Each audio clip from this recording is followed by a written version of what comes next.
Hello, and guess what I'm doing? Soaping.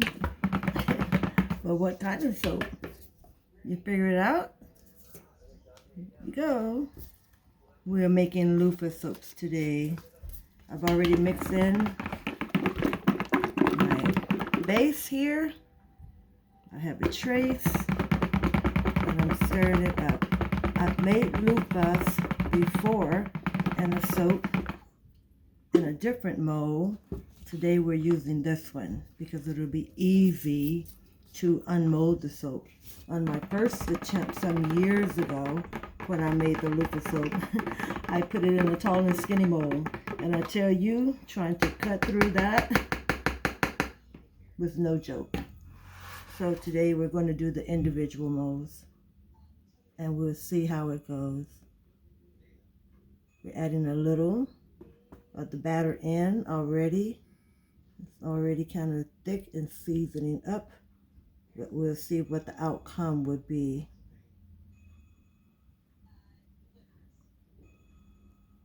And so what we're going to do is to put a little batter in on the bottom of the mold here as such.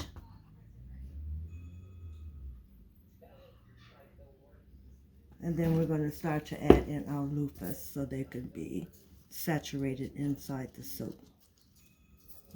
The process here. We're moving kind of speedily here because, as I said, the batter is getting a little thick, but I think it's going to be nice. Inside of the batter, I added some colloidal oats, so it's going to be a really nice bar of soap. The fragrance in that is green tea and green tea fragrance oil, and then I've added some California lemon citrus oil. Okay, so we have our loofahs inside. Hope you can see that. I'm going to give this another stir.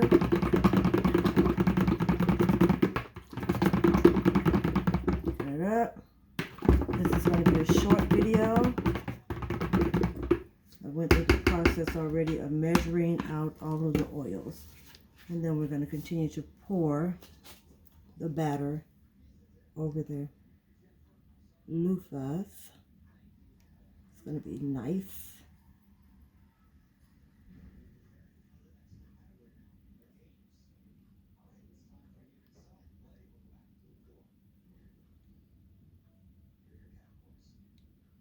Tomorrow, if the Lord says the same, what I'm thinking about doing is making a black salt soap.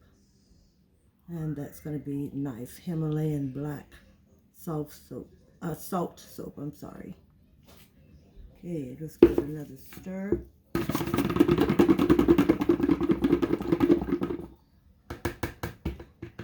There. Get it over the loofahs.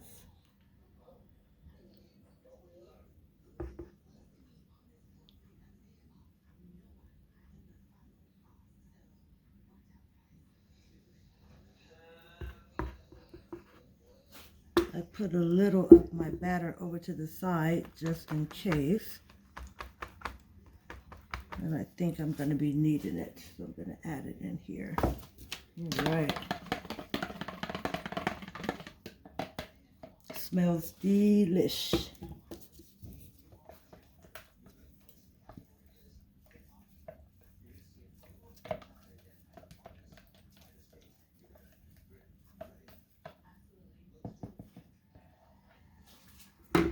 Okay, let's continue to top off.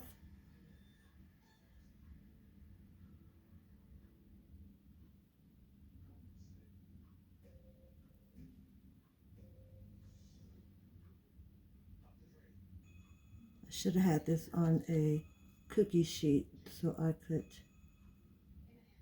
give it a little bump down. Wow, I'm loving the color on this as well.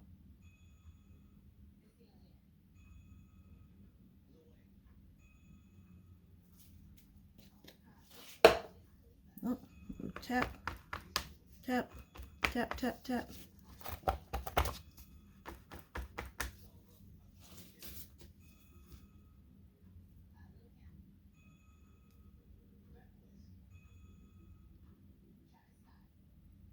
We can always clean up the sides. I have a soap bever, and I can clean the sides up if I need it.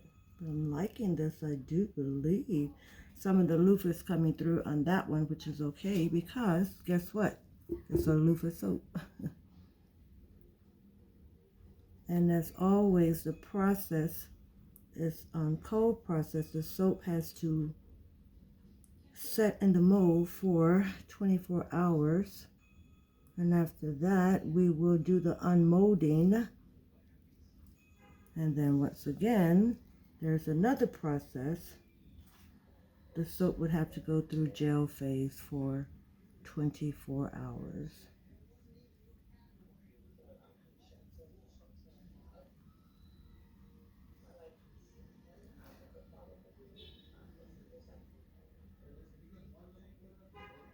So what should we name this?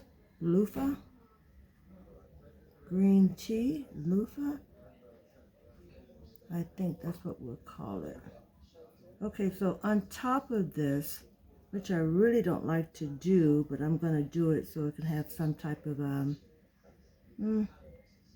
guess you say pretty floral scents or pretty floral on top.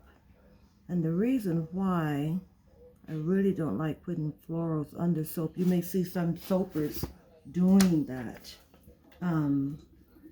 It's pretty, but then after a while, then the florals, they start to fade a little bit and look a little old. And sometimes it hampers people from purchasing the soap because they're like, what in the world is that on top of that soap? But it's pretty. It's for the aesthetics of the soap.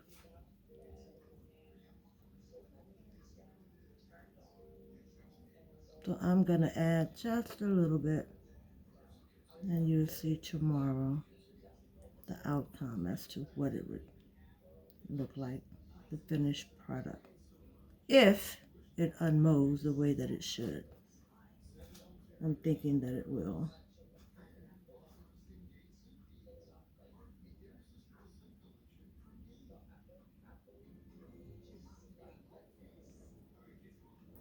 Beautiful. Aren't they beautiful? They look a little messy to me, but as my sister would say, our imperfections are perfect.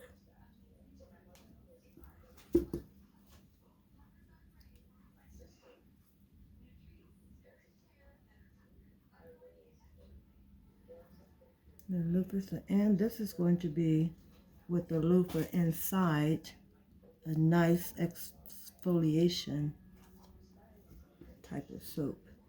If you don't like to do scrubs, which I make scrubs also, very moisturizing to take away all of that dead skin that some people don't know that accumulates on your skin if you don't exfoliate. Okay, so I'm going to leave as such. One more go.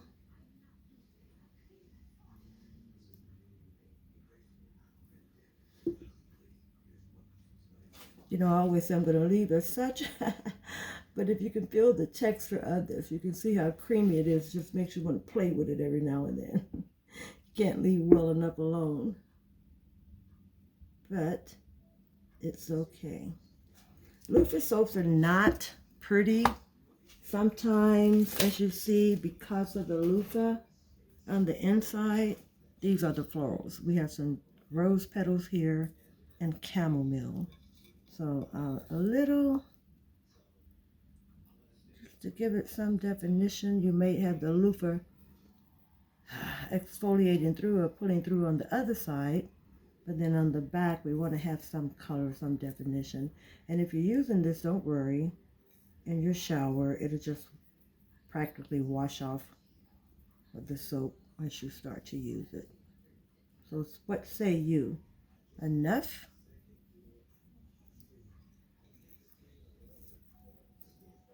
I think you would agree that that would be enough.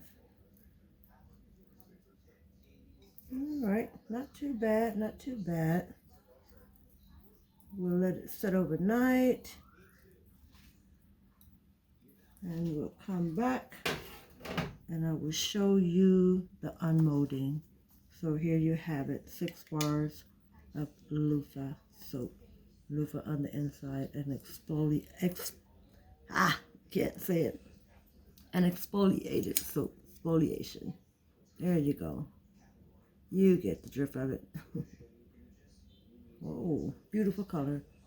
Let me go and grab my rubbing alcohol so I could spritz the top of it, and so we can eliminate some of that soda ash. There you have it. Not perfect, but pretty, but lovely. A nice soap. All right, so tune in tomorrow and we'll see if I'm going to attempt that black sea salt Himalayan black soap, salt soap, which is a nice soap as well. Okay, guys, thank you for tuning in to O&P Sensories. Keep us in your prayers, and I will do the same for you.